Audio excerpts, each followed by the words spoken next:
I remember back in high school, my best friend once told me that the Bible stands for basic instructions before leaving Earth. And I can honestly say, having read the profound wisdom that is in this book, it really is the rule book to life. But just like any game, understanding the rules alone doesn't make the game easy, but it does make you a better player. And this is something many Christians need to understand. Walking with God doesn't make life any easier, but it changes your perspective on the challenges that you go through in life. You see, there's a verse in Matthew 18 which has always fascinated me, where Jesus says, "Woe to this world, for it needs be that temptation comes, but woe to the man that temptation comes through." And this has always fascinated me, because why is it necessary that temptation comes into this world? Because temptation is what makes people sin. And sin is what causes evil. So if there was no temptation, wouldn't everyone be good? And if everyone was good, then there would be no evil. Well, yes, but if evil didn't exist, how would we know what good is? And if darkness didn't exist, how would we know what light is? You see, you'll never know what a bad apple is until you've had a good one. There cannot be nothing if something didn't exist,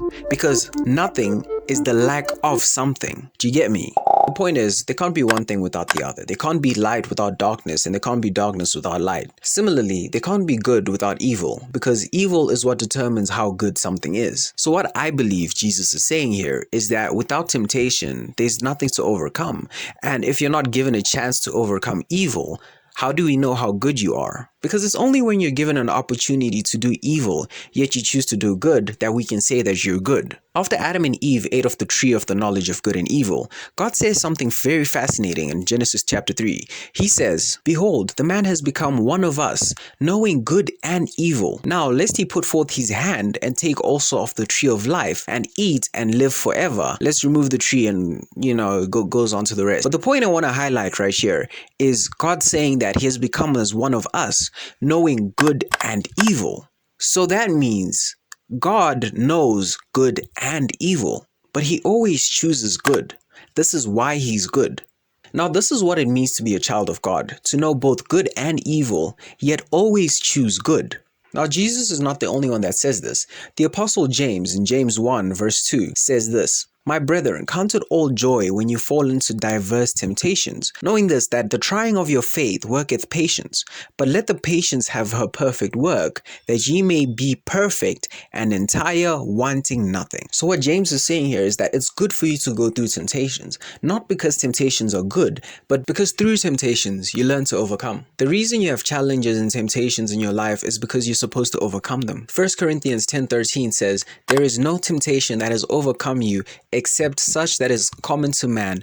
But God is faithful, who will not allow you to be tempted beyond what you are able." So God allows you to be tempted. He doesn't tempt you, but he allows you to be tempted. Because on the other side of that temptation, once you've overcome, you become who you really are, a conqueror. Remember, Jesus was led by the Holy Spirit to be tempted in the wilderness for 40 days. And after he overcame the temptation, that's when he started his ministry. Just like going to the gym, you become strong by first ripping your muscles, and eventually you're able to do something that you previously couldn't. This is what it means to have dominion. Now remember, in Genesis, when God created the earth, he said, "Let us make man in our likeness and let them have dominion." Now God later on says his likeness is to know good and evil, yet always do good. And the second thing he told us to do is to have dominion. Now we all face obstacles and challenges in our life that may seem like they're beyond our capacity. But when you overcome those challenges, you then have dominion. Because the challenge or the situation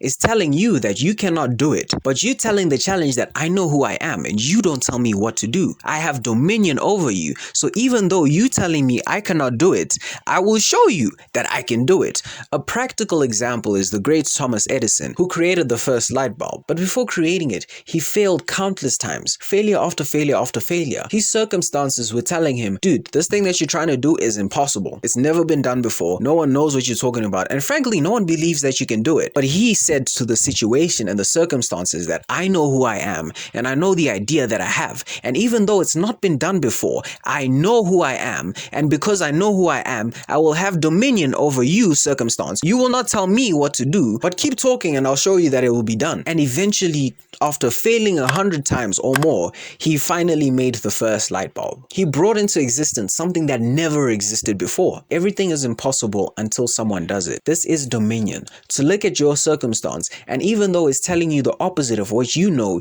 you go through and do it anyway. So walking with God doesn't mean you'll never have challenges in life or life will be easier, but it just means that when you do face a challenge, you know who you are. No matter how many times you fall and no matter how many times you fail, you will go through it and it will happen.